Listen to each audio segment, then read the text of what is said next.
I fear this may be my biggest and best book recommendation video yet. So hi everyone, it's Sunny. Welcome back to my channel. I have not ever made a video recommendation about this specifically, which are my favorite romances in books with no spice. How do I not have a book recommendation video about this when that is literally the whole entire reason that I read books? These are all going to be not even minimal spice or anything like that. It's literally no spice, no smut at all. Okay, I'm not yucking anyone's yum, okay? There's a lid for every pot, I understand. Personally, I am not a big spice or smut girl. It won't keep me from reading a book. I don't hate it or anything like that. I always just feel more towards a book when there isn't like spice or smut in it, when it's like more, I don't know, like more emotional. What if there's a million people like me and they don't know where to find them? So I'm making this video today. I literally have 35 books. That's probably the most amount of books I've ever recommended in one video. However, I don't want this video to go on forever, so I grouped them into different categories and I went through my entire Goodreads and picked out my 35 most favorite books that I genuinely recommend with my whole entire chest. I love these books so much. Okay, so the first group of books are all by the same author, and these I call my holy grail books that I gatekeep. I came across them completely random. I heard not a peep about them anywhere on social media, and they are The Contemporaries by Bridget Kemmerer, Letters to the Lost, Call It What You Want, and More Than We Can Tell. All three of these are YA contemporary romances, but they're not fluffy romances. They're deep and emotional. Each of the characters have their own backstory that also tackles like a different issue. I think the common theme in all of these is that it's kind of like two like unlikely people who wouldn't have normally met under normal circumstances, but something big, impactful, life-changing, serious happened in both of their lives that kind of have made them like lost souls, and they find each other. I am a hoe for like,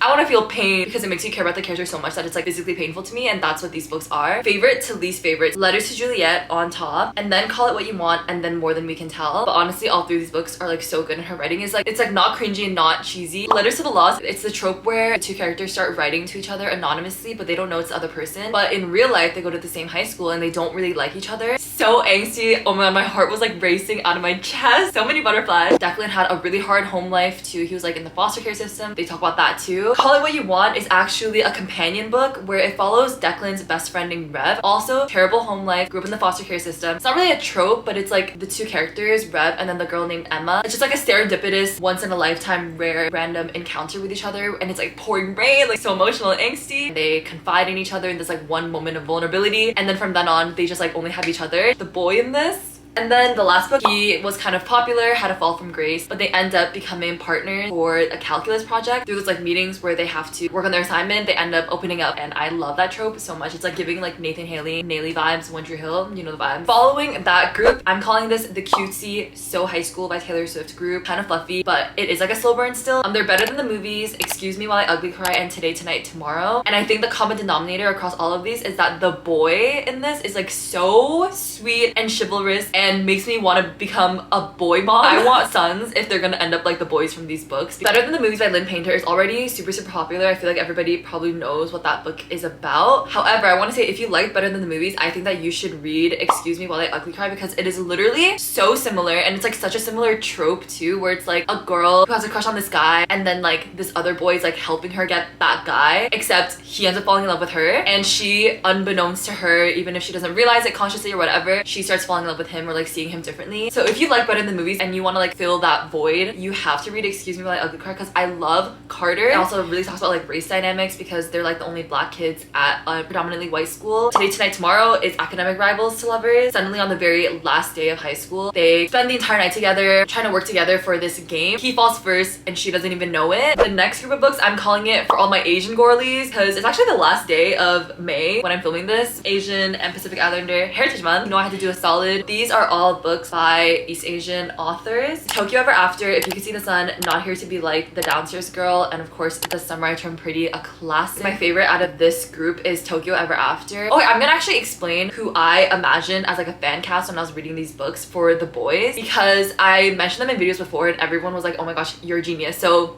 let me share. For Tokyo Ever After, it's like bodyguard forbidden romance trope. Not hate to love, but like dislike to love or like annoyed to love. The bodyguard, I love him so much. I pictured him as this man, Yeonjun. Maybe I was like in a hyperfixation when I read it. Not Here to Be Like. I don't even know this is like accurate, but for some reason I pictured him as Chaemin from NCT Dream. Maybe I was also in hyperfixation. If You Could See the Sun was also a favorite. Again, academic rivals to lovers. She has always hated him because he just like has everything and she works so hard as a scholarship student, but he has like kind of always had a thing for her. It Was You. you. It's been you the whole time. I actually recommend all of Stacey Lee's books just in general because they're historical fictions, but they have like an Asian perspective to it, Asian diaspora perspective, which I feel like I haven't read books like that. The romance is just like a small subplot to it, but I loved it so much. I thought it was so cute. And I think that if you like the Samurai Turned Pretty and you like the Asian girl white boy trope, you should read the Downstairs Girl. If you can call it a trope, but I don't know. That's what people call it on TikTok. And listen, I don't judge any girl. You do what you want, okay? I love you.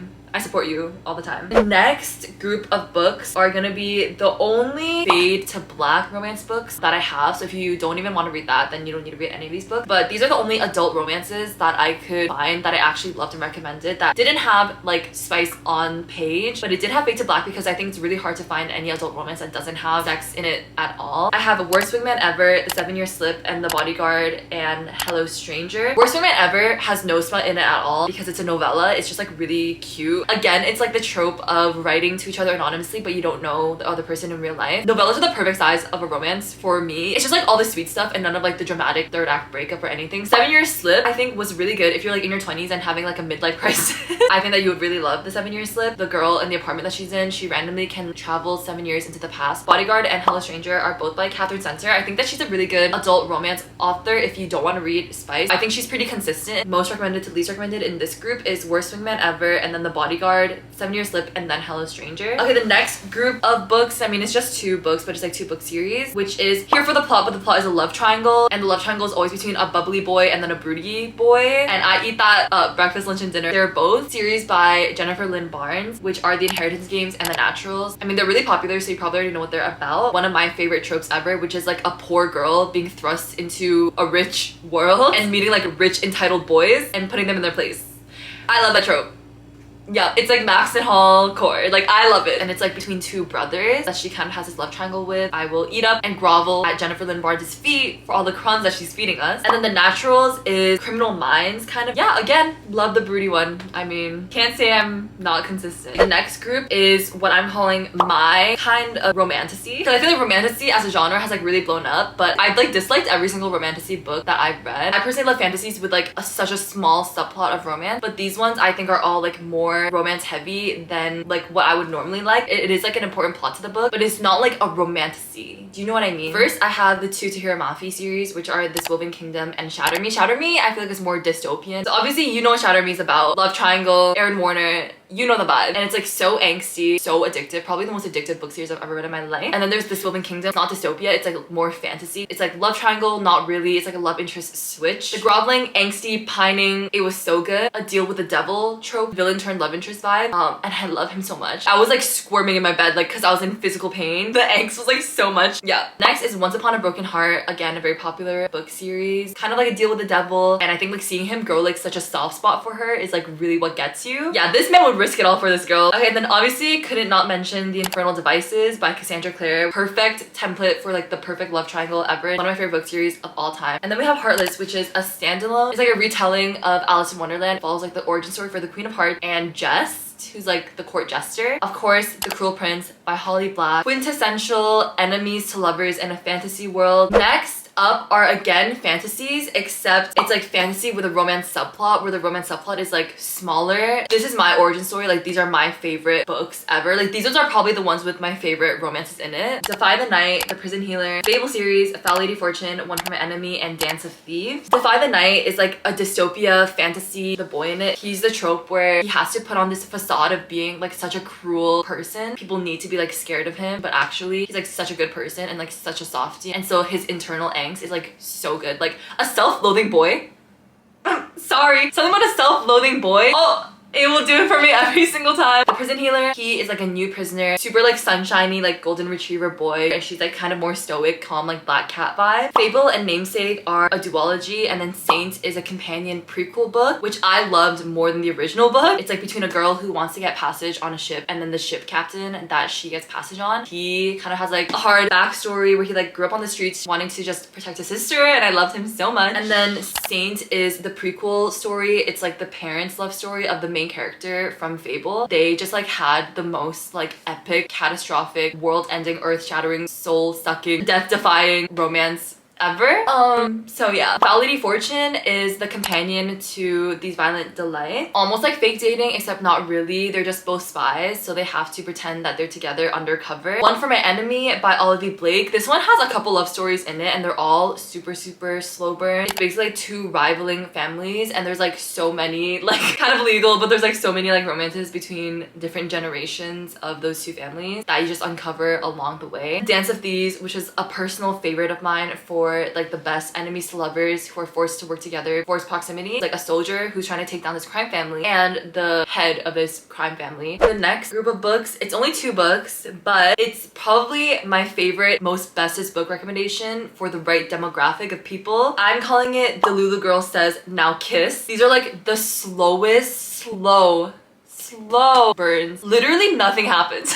Genuinely nothing happens. Like it makes me feel 8 million times more than a romance book with like the most smut in the world. Like Six of Crows by Lee Bardugo, my favorite, possibly my favorite YA romance book. Ooh, that's hard to say. This book was literally like the inception of my channel. There's 6 characters who all work together for a heist, friends to lovers between 2 of the people, and they both just like have so much trauma in their background that they need to overcome, and that's like what is keeping them apart. But it made like every single thing like so much better. Like every single moment, every single crumb that we had, the fact that they need to like fight so hard. And I love like that he's like so in denial about his feelings. This man is down so bad, down ugly, down horrendous, 10 toes down, and has not a single clue about it. The second book is the Truth Witch series, specifically the first and second book. I feel like the main romance is probably between one of the girls and this other boy. I think it's like that one is like more of a flashy romance, but the chokehold that this book had on me because of the other girl's romance, which I feel like is not supposed to be the main romance at all. I feel like in the first book, you will barely even be able to tell that this even is a romance, but me, a seasoned veteran, I knew that something was gonna happen between them, and I was right. Of course I was right. I was picturing Daniel Sharman specifically in the cancelled Netflix TV show Curse. Him as the weeping monk that I was hyperfixated on. Still hasn't ended. I will dive back into the hyperfixation every once in a while when I dive back to my Daniel Sharman hyperfixation. It literally starts out as like the enemy in this book. Like you don't even know that he's a love interest, but I knew. I caught the vibes. The second I saw the both of them, I knew. And then my last group of books, it is just called Miscellaneous. Sorry. They're literally like so random, but they're On the Fence and Divine Rivals. Divine Rivals is really popular. You probably know about it. On the Fence, brother's best friend slash like almost like a pseudo brother. They start having little secret rendezvous in the middle of the night as they're both sitting on different sides of like their shared fence, and I thought it was really cute. Slept on. I think that brings us to 35 books. My holy grail book recommendations. If you guys have any recommendations for me, specifically for the Delulu Girl Says Now Kiss genre, that group, please let me know. But yeah, subscribe down below if you haven't already. You can follow me on my socials. They're all linked in the description, and I'll see you all in the next one. Goodbye! Good fortune, Toby!